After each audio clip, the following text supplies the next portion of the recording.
இங்கே வந்து இப்போது கேஸ் தட்டுப்பாடு வந்து ஏற்பட்டிருக்கு. ஒரு பக்கம் பியூஷ் கோயல் அவர்களும் வந்து நம்ம இந்தியாவில் அந்த தட்டுப்பாடு இல்லைன்னு எடுத்து நியூஸை வச்சோம் அப்படின்னம்னாலே 2 கிலோமீட்டர் நீளத்துக்கு சிலிண்டரை வைத்துக் கொண்டு மக்கள் காத்திருக்கிறார்கள். பூவில உயர்த்துறதுக்கு பிற்பாடு பிஜேபிக்காரன் பூ சுத்துறான் பாருங்க. எந்த தட்டுப்பாடுமே இல்லை அப்படின்னம்னா 3 நாளாக வந்து ட்ரை பண்ணுறாங்க, அது எடுக்கவே இல்லை போன். இன்னும் 20 நாள் கழிச்சு 25 நாள் கழிச்சு அப்படின்றான். அவ்வளோ நாள் எல்லா வீட்லேயும் வந்துட்டு சஸ்டெயின் பண்ண முடியுமா? இவங்க உருவாக்கி இருக்கிறது ஒரு ஆர்டிஃபிஷியல் டிமாண்ட். தயாரித்த கேஸ் 20 நாளைக்கு இருக்குது, தயாரிக்கிறதுக்கான கச்சா வந்துட்டு இன்னொரு 20 நாளைக்கு 30 நாளைக்கு இருக்குது. அப்போ 50 நாளைக்கு நீ விலையை ஏற்றக்கூடாதுல்ல, ஏன் 60 ரூபாய் ஏற்றணும் இல்லை, எவ்வளோ சம்பாதிக்கலான்னு பாருங்க. அப்படியே மார்வாடி பேட்டனே நீ தானே சொன்ன national priorities is Appar most. அவன் சொல்கிறான் நீ ரஷ்யாவில் ஒரு 30 நாளைக்கு வாங்கிக்கோ. ரஷ்யா சொல்கிறான் முன்னாடி கொடுத்த ப்ரைஸ்லாம் இப்போ கிடையாது. இவன் ஒரு நிர்வாகியா? மோடி அரசு அமெரிக்காவுடைய கொத்தடிமை. ரொம்ப இம்போர்ட் பண்ணுறதை விட இங்கே உள்நாட்டு உற்பத்தி அதிகப்படுத்துவோன்றான். அப்போ இவ்வளோ நாளாக அதிகப்படுத்தலை. ஒரு நேரத்தில் 80% கேஸ் வந்துட்டு நம்ம உள்நாட்டு உற்பத்தி தான். இந்த ஏமாற்றி இந்த வெளிநாட்டுக்கு வந்துட்டு ஏற்பாடு பண்ணி விட்டு இவங்கெல்லாம் அந்த கூட்டி கொடுக்குறவங்க. சார், இந்த சிலிண்டர் தட்டுப்பாட்டுனால வந்து இன்னும் நிறைய ஹோட்டல்ஸ் வந்து மூடப்பட்டிருக்கு. பிச்சை எடுத்துட்டு இருந்தான் கோயில் முன்னாடி. நீ என்ன பண்ணிட்ட? பிச்சை பாத்திரம் வாங்கிட்டு அவனை தூக்கி கிரீடை வச்ச. அவன் பிச்சை பாத்திரத்தை உங்கள்கிட்ட கொடுத்துட்டான். கிரீடம் சொல்லிட்டாலும் அவன் பிச்சைக்காரன் புத்தி தானே காட்டுவாங்க. இப்போ மக்கள் எல்லாருமே வந்து இந்த எலக்ட்ரிக்கல் ஸ்டவ் வந்து வாங்க போயிட்டாங்க. ஏன்னா வந்து கேஸ் சிலிண்டர் வந்து இதுக்கப்புறம் பத்தாது. ஏழைங்கள்லாம் விறகு வாங்க போயிட்டாங்க. நெருப்படுப்பில் வச்சு சொருவி கொளுத்திட்டு அடுப்பு எறிய வேண்டியதுதான். மோடியினுடைய கண்டுபிடிப்பு அடுத்த நூற்றாண்டுக்கு போறாரு. அதாவது டீசல் பெட்ரோல் விலையும் வந்து உயரத்துக்கான வாய்ப்புகள் இருக்குன்னு மக்கள் எதிர்த்து கவலைப்பட வேண்டியதில்லை, பதற்றப்படாது. அப்படி சொல்லணும்ல, சொல்றானே பாருங்களேன். இதில் போட்டால் எத்தனை கோடி வரும்? வரும் ஒரு 1500 2000 கோடி வரும். நான் ஒரு நாள் நைட்டு கவுக்குறேன். உலகத்தில் நடக்கின்ற போரின் காரணமாக இந்த போரின் சுமையை நாமும் தாங்க வேண்டும். லிட்டருக்கு 10 ரூபாய். இன்னைக்கு நான் சொல்ல வரேன், ஈரானை தாக்குறதை கண்டிச்சிருந்தீங்க அப்படின்னா அந்த பக்கத்துல இருந்து வரக்கூடிய கப்பல்கள் தாராளமாக வந்துடும். இந்திய கோடி கட்டுறேன், வா ஹார்மஸ் உள்ள விட்டுருவான். நீ எல்லாத்துக்கும் போயிட்டு அமெரிக்கா கிட்ட போயிட்டு நீ மண்டி போட்டுட்டு இருந்தா. தமிழ் நேயர்களுக்கு வணக்கம். இன்று நம்முடன் இருப்பவர் மூத்த பத்திரிகையாளர் திரு ஐயநாதன் அவர்கள். வணக்கம் சார். சார், ஈரான் இஸ்ரேல் போர் காரணமாக வந்து நம்மளுக்கு இங்கே வந்து இப்போது கேஸ் தட்டுப்பாடு வந்து ஏற்பட்டிருக்கு. அதாவது 20 நாளைக்கு வந்து கேஸ் சிலிண்டர் இருக்குது அப்படின்றது ஒன்றிய அரசு வந்து சொல்லியிருந்தாலும் ஒரு நாள்லே வந்து எல்லா இடத்துலையுமே வந்து இப்போது கேஸ் சிலிண்டர் தட்டுப்பாடு வந்து ஏற்பட்டிருக்கு. ஒரு பக்கம் பியூஷ் கோயல் அவர்களும் வந்து நம்ம இந்தியாவில் அந்த தட்டுப்பாடு இல்லைன்று சொல்கிறாங்க. இன்னொரு பக்கம் நைனா நாகேந்திரன் அவர்களும் வந்து இது எல்லாமே வந்து போய் நம்மளுக்கு வந்து தேவையான அளவுக்கானது இருக்குது அப்படின்னு ஒரு விஷயம் சொல்கிறாங்க. இதை நீங்கள் எப்படி சார் பார்க்குறீங்க? இல்லை, எவ்வளோ தூரம் பூவில உயர்த்துறதுக்கு பிற்பாடு பிஜேபிக்கார பூ சுற்றுறான் பாருங்க. எடுத்து நியூஸை வச்சோம் அப்படின்னம்னாலே நொய்டாவில் 2 கிலோமீட்டர் நீளத்துக்கு சிலிண்டரை வைத்துக் கொண்டு மக்கள் காத்திருக்கிறார்கள். இவர் சொல்கிறார் நொய்டாவுக்கும் டெல்லிக்கும் எவ்வளோங்க தூரம்? பார்டரை தான். டெல்லி பார்டர், நொய்டா உத்தரப்பிரதேசம். அங்கே இவ்வளோ தூரம் நிற்கிறாங்க. கிரேட்டர் நொய்டா பெரிய சிட்டி மாதிரி, அது நிறைய இன்வெஸ்ட்மெண்ட் வந்துருக்கிற ஒரு இடம். அங்கே தானே இருக்கிறான். இங்கே வந்துட்டு ஏர்போர்ட்டில் இறங்கி சொல்கிறான் எதுவுமே இல்லைன்றான். கேஸு இன்னும் 20 நாளைக்கு இந்திய மக்களுக்கு தேவையான அளவு கேஸ் இருக்குது இல்லை, சப்ளை பண்ணிட்டு போக வேண்டியதானே. அப்போ ஏற்கனவே இம்போர்ட் பண்ணி ரிஃபைன் பண்ணி அதனுடைய பை ப்ராடக்டாக வந்த கேஸு நம்மக்கிட்ட இன்னும் 20 நாளைக்கு இருக்குது இல்லையா? ஏன் விலை எத்தனை 60 ரூபா? இதெல்லாம் என்ன அப்படின்னம்னா இந்த பிஜேபிக்காரங்க மக்களை முட்டாள்கள் நினச்சிக்கிட்டு செய்கிறது. ஆனால் முட்டா பயிலுங்க அவங்க. மக்களை முட்டாளாக நினைக்கிறவங்க முட்டா பயிலாக ஆகிடும் அப்படின்றது தமிழ்நாட்டு உதாரணம் இருக்குது, டெல்லி. நான் என்ன கேட்குறேன்னா 60 நாள் இருக்குன்ட்டு சொல்கிறீங்க. எண்ணெய் கம்பெனி வந்துட்டு இல்லைன்றான். எண்ணெய் கம்பெனி வந்துட்டு பிரச்சனை ஒன்றும் இல்லைன்றான். ஸ்டாலின் கூட சிலிண்டர் இருக்கா அப்படின்னா சில நேரங்கள் என்ன சொல்லுவாங்க, சிலிண்டர் இல்லை கேஸ் இருக்குது, சிலிண்டர் இல்லைன்னு சொல்லுவாங்க. ஸ்டாலின் அந்த சிலிண்டர் ஏதாவது தட்டுப்பாடு இருக்கா, என்ன பண்ணணும் அப்படின்னு செய்யுங்க அப்படின்னு சொல்லிட்டு ஒரு லெட்டர் எடுத்துனாரு. அதையெல்லாம் கிரெடிட்டைஸ் பண்ணிவிட்டு எந்த தட்டுப்பாடுமே இல்லை அப்படின்னோம்னா ஃபோனே எடுக்க மாட்டேங்கிறாங்க. இப்போ ஜமுனா என் மனைவி 3 நாளாக வந்துட்டு ட்ரை பண்ணுறாங்க, அது வந்துட்டு எடுக்கவே இல்லை ஃபோனு. ஏன் எடுக்கலை? அப்போ கேஸு தீர்ந்துட்டோம் இன்னும் 20 நாள் கழிச்சு 25 நாள் கழிச்சு அப்படின்றாங்க. அவ்வளோ நாள் எல்லா வீட்லேயும் வந்துட்டு 25 நாளுக்கு ஒரு சிலிண்டர் கேஸு சஸ்டெயின் பண்ண முடியுமா? எங்கள் வீட்டில் 2 பேர், ஓகே, ஒரு 5-6 பேருக்கு சமைக்க விட்டுறேன், எப்படி சஸ்டெயின் ஆகும் யோசிச்சுப்பாங்க. அப்போ முதல் குற்றம் வந்துட்டு கேஸ் இருக்குது. ஏன் மக்கள் லைனில் நிற்கிறாங்க? ஏற்கனவே இருக்கிற தயாரிக்கப்பட்ட கேஸ் இருக்குது, இன்னும் தயாரிக்கிறதுக்கான கச்சா ரிசர்வு இன்னொரு 20 நாளைக்கு இருக்குது. ஸோ தயாரித்த கேஸு 20 நாளைக்கு இருக்குது, தயாரிக்கிறதுக்கான கச்சா வந்துட்டு இன்னொரு 20 நாளைக்கு 30 நாளைக்கு இருக்குது. அப்போ 50 நாளைக்கு நீ விலையை ஏற்றக்கூடாதுல்ல, ஏன் 60 ரூபாய் ஏற்றணும்? அப்போ என்ன அப்படின்னா இவங்க உருவாக்கி இருக்கிறது ஒரு ஆர்டிஃபிஷியல் டிமாண்ட், ஒரு பொய்மையான ஒரு தட்டுப்பாடு. இதை வச்சுக்கிட்டு என்ன பண்ணுறான், விலை ஏற்றுறான். இந்த வியாபாரிங்க பண்ணுவாங்கல்ல, இந்த தங்க விலை வியாபாரிங்க அதே ஸ்டாக்கு தான். ஆனால் இன்றைக்கி வந்துட்டு 2800 ரூபா உயர்ந்து போச்சுங்க அப்படின்னு சொல்லிட்டு அன்றைக்கி கணக்கு போடுவான். இவர் என்ன 2800 ரூபாய் நீ காத்தால உயர்ந்துச்சு, அப்போ தான் அவர் போய்ட்டு மார்க்கெட்டு தங்கம் வாங்கி வந்துட்டு அப்போ கிடுன்னு செஞ்சு அந்த தங்கம் வைக்கிற மட்டும் காட்டுறாரா? ஃப்ராட் அடிக்கிறான்ல.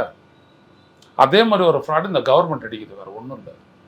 யோசிச்சு பாருங்க, எண்ணெய் நிறுவனங்கள் சொல்கிறதும் எண்ணெய் அமைச்சகம் சொல்கிறதும் என்ன இப்போ அமெரிக்காவில் இருந்துட்டும் நார்வேல இருந்துட்டும் நம்மளுக்கு எண்ணெய் கேஸ் வரணும் அப்படின்னு சொல்ல போகிறாங்க. காஸ்ட்டு கம்மி தான். எவ்வளோ தொலைவு அது? அங்கேருந்து என்டையர் அட்லாண்டிக் ஓஷனை கிராஸ் பண்ணி வந்து ஆப்பிரிக்காவை கிராஸ் பண்ணி, புரியுதுங்களா, அதுக்கப்புறம் இந்து மகா சமுத்திரத்துக்கு வந்து அதுக்கப்புறம் அது வந்துட்டு அரேபியன் சீக்குள்ளே வந்து இங்கே வரணும். எத்தனை நாள் ஆகும்? 30 to 40 நாள் ஆகும். இது ஒரு ஏற்பாடா? அது இதே இது எவ்வளவோ நடுவில் ஆஃபர்லாம் வந்துச்சுங்க. ஈரான் என்ன சொன்னா, எங்ககிட்ட இருந்துட்டு வந்துட்டு பைப்பை வச்சு தரவேன், நேச்சுரல் கேஸ் வாங்கிக்கோ அப்படின்னா. அந்த டீலு மோடி வந்த உடனே மன்மோகன் சிங் காலத்திலே வந்துருச்சு. அது $7 பில்லியன், $700 கோடி. ஒரு பில்லியன்ன்றது 100 கோடி, $700 பில்லியன் கண்டினியூஸாக. அது வந்துட்டு அசர்பைஜான் வழியாக இந்தியாவுக்குள்ளே வந்துடும். பைப் வழியாக கேஸு ஒன்று. நீ அதுக்கெல்லாம் ரீஃபைன் பண்ணுறான், ரொம்ப வேலையெல்லாம் ஒன்றும் கிடையாது, முடிஞ்சு போச்சு. அதை வச்சுக்கிட்டு அமெரிக்கா வந்துட்டு கோச்சிக்கிட்டான்றதுக்காக இந்த திட்டத்தை கைவிட்டாங்க. அப்புறம் இந்த சபஹார் போர்ட்டுன்னு ஈரானில் ஒன்று இருக்குது. அந்த டெவலப் பண்ணி அதை பயன்படுத்திக்கோன்னா, அவன் எண்ணெயை சீப்பாக தரேன்னா, இந்திய ரூபாயில் தரேன்னா, கச்சாவை தரேன்னா, நம்மக்கிட்ட இருந்துட்டு ஏகப்பட்ட பாஸ்மதி ரைஸை வாங்குறான், அமெரிக்கா கோச்சிக்குவான். இந்த மோடி அரசு அமெரிக்காவினுடைய கொத்தடிமை, வேற எதுவுமே கிடையாது.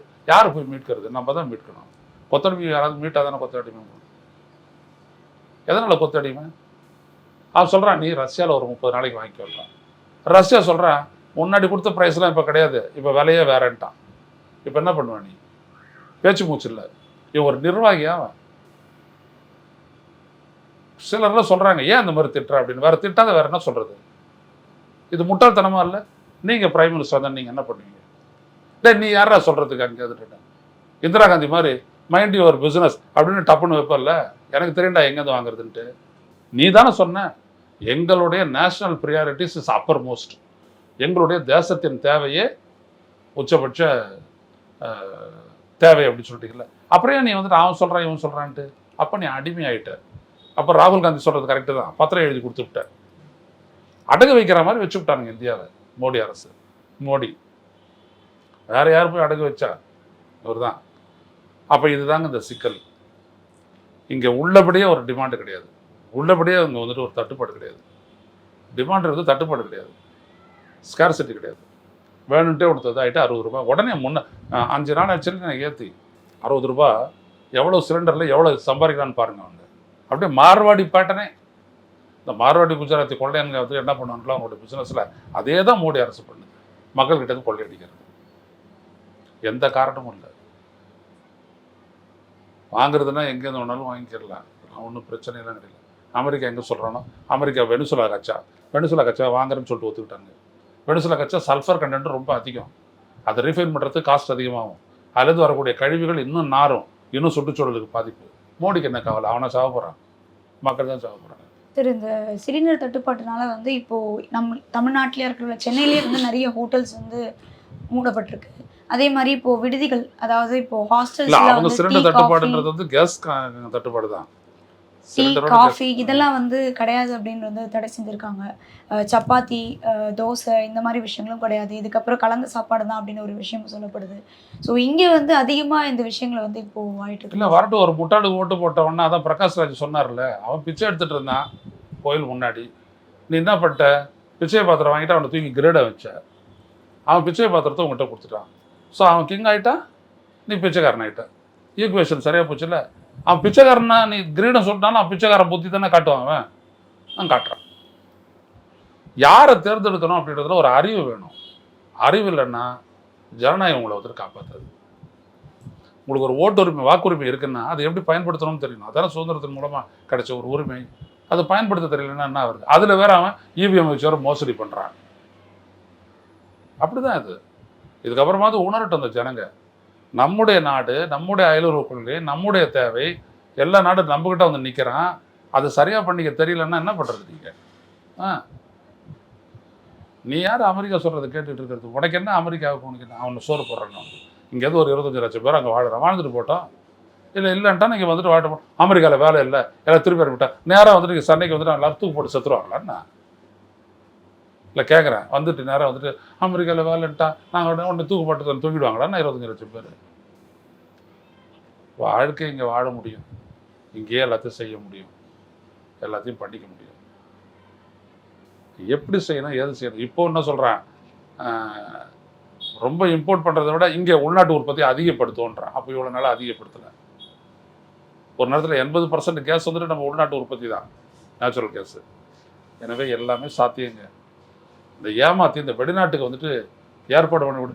இவங்கெல்லாம் இந்த கூட்டி கொடுக்குறவங்க டாபருங்கன்னு சொல்லுவாங்கல்ல, மெட்ராஸ் மொழியில் டாபருங்கன்னு. இந்த டாபருங்க தான் இந்த பிஜேபிக்காரங்க. சரி, இப்போ தொடர்ந்து வந்து இப்போ மக்கள் எல்லாருமே வந்து இந்த எலக்ட்ரிக்கல் ஸ்டவ் வந்து வாங்க போயிட்டாங்க. ஏன்னா வந்து கேஸ் சிலிண்டர் வந்து இதுக்கப்புறம் நம்மளுக்கு பத்தாது அப்படின்ற ஒரு சூழ்நிலை எல்லாருமே ஏழைங்கெல்லாம் விறகு வாங்க போயிட்டாங்க, கடை தொட்டிக்கு போயிட்டாங்க.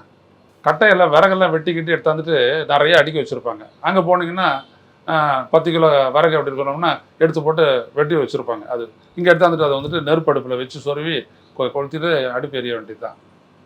அதுக்கு அந்த கட்டை வைக்கிற இடத்துக்கு பேர் கட்டை தொட்டி. கட்டை தொட்டியில் அதுக்கு மேலே மோடியினுடைய கண்டுபிடிப்பு. அடுத்த நூற்றாண்டுக்கு போகிறாரு அவர், இப்படி எடுத்துகிட்டு போகிறாரு கட்டை தொட்டிக்கு.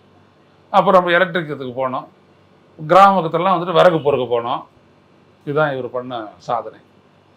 சரி, இப்போ டிராவல் பொறுத்த வரைக்கும் வந்து ஆட்டோஸ்லாம் வந்து எல்லாமே அதிகமாக இப்போ கேஸில் தான் வந்து போயிட்டு இருக்கு. ஏன்னா இப்போ ஆட்டோஸ் வந்து எல்லா லைனாக நின்றுட்டு இருக்காங்க அந்த கேஸ் ஃபில் பண்ணுறதுக்காக. இப்போ டிராவலில் கூட இப்போ மக்களுக்கு இப்போ மிகப்பெரிய ஒரு பாதிப்பு தான் ஏற்பட்டிருக்கு. ஏன்னா ஆட்டோஸும் வந்து இப்போ இல்லாத ஒரு சூழ்நிலை இருக்கு. இது குதிரை வண்டி இன்ட்ரோடியூஸ் பண்ணுவார் மோடி. கூடிய விரைவில் சென்னை பட்டினப்பாக்கத்தில் ஒரு இடத்துல குதிரை டிப்போ, அதே மாதிரி வந்துட்டு சைதாப்பேட்டையில் ஒரு குதிரை டிப்போ, அதே மாதிரி பெரியமேட்டில் ஒரு குதிரை டிப்போ, சூளையில் ஒரு குதிரை டிப்போ. பாஜகக்காரங்க இல்லையா, மாட்டை பண்ணிடக்கூடாது, அது கோமியம் குடிக்கிறதுக்கு மட்டும்தான் அது குதிரை டிப்போ.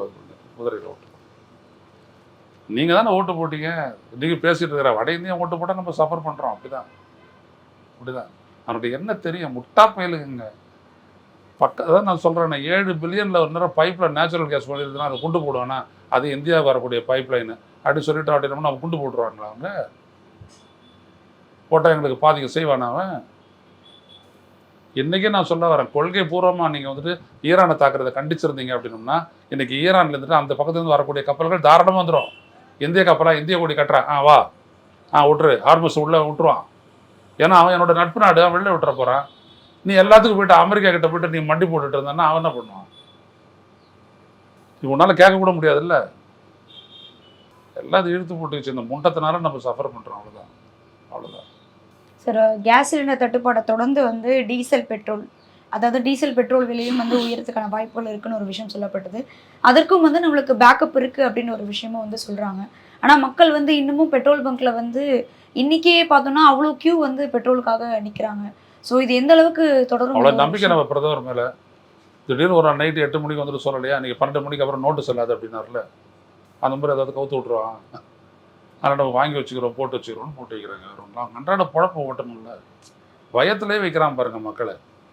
சொல்லணும்ல இருக்குது, இன்னொரு 1 மாதத்துக்கு பெட்ரோல் டீசல் விலையிலலாம் மாற்றம் எதுவும் இருக்காது, மக்கள் எதுவும் கவலைப்பட வேண்டியதில்லை, பதற்றப்படாது அப்படி சொல்லணும்ல. சொல்கிறானே பாருங்களேன், சொல்லவே மாட்டான். ஏன் இதில் போட்டால் எத்தனை கோடி வரும் நம்மளுக்கு? வரும், ஒரு 1500 2000 கோடி வரும். வச்சு நான் ஒரு நாள் நைட்டு கவுக்குறேன், அப்படி கவுத்துருவான். உலகத்தில் நடக்கின்ற போரின் காரணமாக அமைதியை நாம் விரும்பினாலும் உலகம் எரிகின்றது. அதனால் வேறு வழி இல்லை, இந்த போரின் சுமையை நாமும் தாங்க வேண்டும். லிட்டருக்கு 10 ரூபா முடிஞ்சு போச்சு. அப்போ என்ன ஆகும்? லிட்டருக்கும் 10 ரூபா ஏற்றுருவான், பெட்ரோலும் டீசலும் கிடைக்காது, எல்லாம் பண்ணுவானுங்க. சார், இந்த ஒரு சூழல் வந்து இன்னும் எத்தனை நாளைக்கு சார் மாறும்? ஏன்னா வந்து இப்போ போர் நடக்கிற வரைக்கும் அதுங்க, போர் நடக்கும்போது எவ்வளவு அந்த அசட்ஸ் எல்லாம் நீங்கள் பார்த்தீங்கன்னா நிறைய எண்ணெய் கிணறுகள், எண்ணெய் வந்துட்டு சேர்த்து வச்சிருக்கிற அந்த கச்சாயை சேர்த்து வச்சிருக்க புதம்பைகள், இதெல்லாம் குறி வச்சு கொண்டு வீசுறான்ல அமெரிக்கா, பார்த்துருக்கீங்களா? அப்போ என்ன ஆகும்? எப்படி சரி பண்ணுறது? அப்போ சரி பண்ணுறதுக்கு எவ்வளோ நாள் ஆகும்? போர் நாளைக்கு கூட நின்றுச்சுன்னு வச்சுக்கோங்க, சரி பண்ணுறதுக்கு இன்னொரு 6 மாத காலம் ஆகும். அது வரைக்கும் நம்ம சஃபரேஜ் தொடரும். அது வரைக்கும் அவங்க கொள்ளையடிச்சிட்டு இருப்பாங்க, கவர்மெண்ட் ஆஃப்டே கொள்ளையடிச்சிட்டு இருப்பாங்க. சரி, இந்தியாவிலே வந்து நம்மளுக்கு பெட்ரோல் டீசல் வந்து தட்டுப்பாடுகள் இருக்குன்னு சொல்லப்படுற நிலையில் பங்களாதேஷ்க்கு வந்து இந்தியாவிலேருந்து கிட்டத்தட்ட 5000 டன் டீசல் வந்து போயிருக்கு. ஸோ இது எந்த அளவுக்கு நீங்கள் எப்படி பார்க்குறீங்க? இல்லை, அது ஒன்றும் இல்லை, நம்ம ஒப்புக்கிட்ட விஷயத்த நம்ம கொடுத்து தான் தீரணும். அதை பற்றி ஒன்றும் இல்லை. ஸ்ரீலங்கா கொடுக்கலாம், பங்களாதேஷ் கொடுக்கலாம், நேபாள் கொடுக்கலாம், எல்லாம் கொடுக்கலாம். கொள்கை சரியாக இருந்ததுன்னா போகிறோம். எப்பொழுதும் கொடுக்கறது தான். நம்ம அவங்கள ஏமாற்ற முடியுமா, இல்லைன்னு சொல்ல முடியுமா? அதனால் கொடுக்கலாம், அதை பற்றி தப்பு இல்லை. அவங்களும் ஒரு ப்ரியாரிட்டி தான். இங்கே இருக்கிற குடும்பங்கள் மாதிரி அவங்களும் ஒரு ப்ரியாரிட்டி தான். அயலூர் கொள்கையை பொறுத்த வரைக்குமா வாட் ஹஸ் பீன் அஷ்யூர்டு, ஒப்பந்த ரீதியாக நம்ம எதோ ஒத்துக்கிட்டோமோ அதை கொடுத்தாகணும். நம்மக்கிட்ட இயன்ற வரைக்கும் கொடுத்தாகணும். அது சொல்லிடலாம், இவ்வளோ காலம் வரைக்கும் கொடுப்போம், அதுக்கப்புறம் முடியாது அப்படின்னு சொல்லிடலாம். அதை பற்றி ஒன்றும் இல்லை. ஆனால் கொடுக்கறத பற்றி தப்பு இல்லை.